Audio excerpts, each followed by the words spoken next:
Time வரும், அதுக்கும் ஒரு டைம் வரும். அது கண்டிப்பாக நீங்கள் ஒரே ஒரு விஷயம் நான் சொல்கிறேன். ஒரு நிமிஷம் ஒரு மைக்கு கொடுங்க.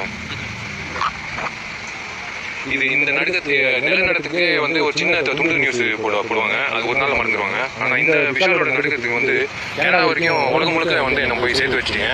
இதில் என்ன ஒரு பாசிட்டிவ் விஷயம் என்னென்னா, யாரெல்லாம் என்னை நேசிக்கிறாங்க, யாரெல்லாம் வந்து இது எனக்கு ஒரு ஒரு மிகப்பெரிய நீங்கள் எனக்கு ஒரு ஹெல்ப் பண்ணியிருக்கீங்க. ஒவ்வொரு வீட்டுக்கு போய் என்னை பிடிக்கிறா என்ன பிடிக்கிறா அப்படின்னு கேட்குறத விட ஒரே நேரத்தில் வந்து அத்தனை சரி 1 மணி நேரம் நினைச்சு தானே எப்படியாவது தம் கட்டி போயிடலாம் அப்படின்ட்டு வேட்டி சட்டை கட்டிட்டு நான் போயிட்டேன். என்னால் முடியல, பாடி டெம்பரேச்சர் வந்து ஏறிடுச்சு. என்னால் அது தாங்க முடியல. பட் நிறைய பேர் வந்து நிறைய கற்பனைகள், அந்த கற்பனைகள் வந்து நீங்கள் இயக்குநர்களுக்கு விட்டீங்கன்னா சில பேர், எல்லாரும் நான் சொல்ல, சில நபர்கள் வந்து டாக்டர்களுக்கெல்லாம் கேட்டிருக்காங்க, நரம்பு தளர்ச்சி அப்புறம் போதைக்கு இதாகிட்டாங்க, என்னென்னமோ சொன்னாங்க. நல்ல கற்பனை தான்.